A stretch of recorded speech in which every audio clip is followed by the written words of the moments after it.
You glanced at the clock, and for one strange second, the hand refused to move. You have seen this happen.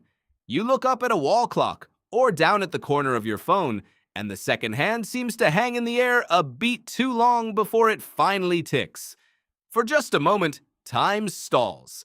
Then it snaps back into its normal rhythm, and you forget it ever happened. But it did happen, and it happens to you far more often than you would ever guess. That tiny frozen second is not a fault in the clock. It is a confession. Your brain just let something slip that it normally works very hard to hide. Because here is the truth. You do not experience time as it happens. You never have. What you call the present moment, the smooth and continuous now that you feel yourself living inside at this very second, is not a live feed. It is a recording. It is delayed, reordered, trimmed, and stitched together somewhere behind your eyes, and then handed to you as though it were happening live. You are not watching reality. You are watching a version of reality that was finished a fraction of a second ago. And once you see how that edit is made, you can never fully trust the footage again.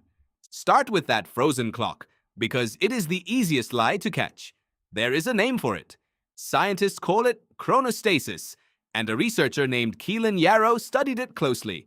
Here is what is actually going on. Every time your eyes jump from one point to another in a fast flick called a saccade, you go briefly and completely blind. Your brain shuts down vision during the movement because a smeared, whipping image would be useless. The problem is that this leaves a tiny gap in your experience, a small hole where you saw nothing at all. Your brain does not like holes, so it does something sneaky. It takes whatever you land on, in this case the clock, and it backfills the blind gap with that image, as if you had been staring at the clock the entire time. The result is that the first tick you see appears to last too long because your brain has secretly extended it backward to paper over the blackout. The frozen second is not the clock stopping.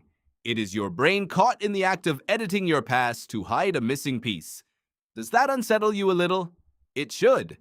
Because if your brain will rewrite half a second to cover a blink, what else is it quietly fixing before you ever see it?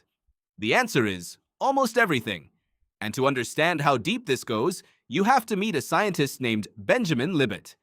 In the second half of the 20th century, Libet ran a series of experiments that still make people uncomfortable today. He was measuring how long it takes for a touch on the skin to actually reach conscious awareness. What he found was strange. There is a delay. By some measures, it can take around half a second for a signal to climb all the way up into the place where you consciously notice it. Half a second does not sound like much, but think about what it means. It means that the world you are aware of is always slightly behind the world that is really out there. By the time you feel the present is already gone. And yet your life does not feel delayed. When you snap your fingers, you hear the sound the instant you see your fingers move. So Libet proposed something even stranger to explain it. He suggested that the brain takes its own delayed signals and quietly stamps them with an earlier timestamp, referring the experience backward so that it feels like it happened in real time. In other words, your brain not only runs late, it then lies about being late. It edits the clock on the footage so you never notice the lag. So you are living right now inside a moment that already passed. Sit with that. The you that is aware of these words is, in a sense, a memory of a you from a heartbeat ago. It gets harder to ignore once you understand why the delay exists at all. Your senses do not arrive together. Light travels faster than sound, but inside your head the situation flips, because your brain processes sound faster than it processes vision. Touch, sight, and hearing all reach the brain at slightly different speeds and finish processing at slightly different times. If you experienced each one the instant it arrived, the world would feel like a badly dubbed film, with voices out of sync with lips and a tap on your shoulder landing before you turned. So your brain waits. It holds the fast signals back, lets the slow ones catch up, and only then assembles them into a single tidy moment. Your now is not a point in time. It is a committee decision made after all the evidence is in.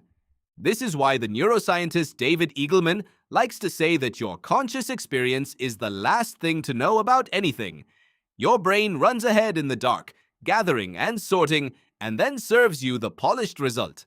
You feel like the director, you are actually the audience. Eagleman wanted to test one of the most famous claims about time and the brain, the idea that in a moment of terror, time slows down. Almost everyone who has been in a car crash or a hard fall will swear that the world went into slow motion, that they had all the time in the world to think. So Eagleman built a way to test it for real. He had volunteers dropped in a controlled free fall from a great height into a safety net below, plunging backward through the air for a few terrifying seconds.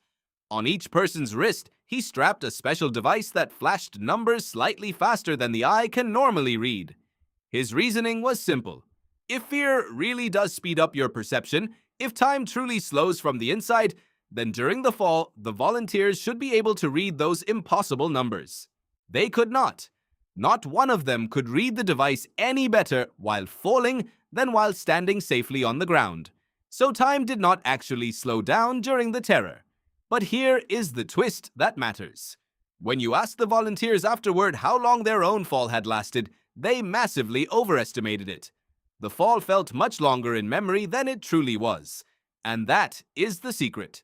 In a frightening moment, a part of your brain involved in fear lays down memories far more densely than usual, packing in detail after detail. Later, when you look back, your brain measures how long the moment was by how much you remember of it. More memory reads as more time. The slow motion was never live. It was written in afterward, in the edit, the same way a film stretches a crash across many slow frames.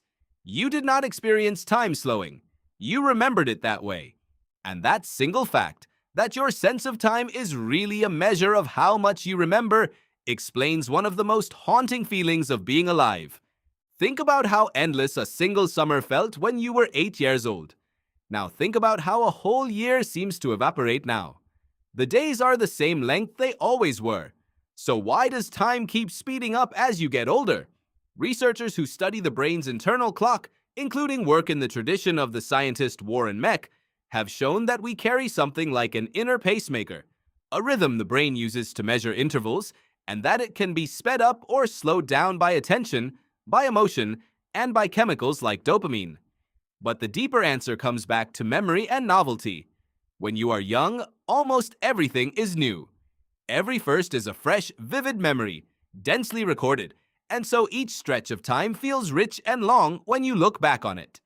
As you age, the world becomes familiar. The routines repeat. Your brain, efficient as ever, stops bothering to record what it has already seen 1,000 times.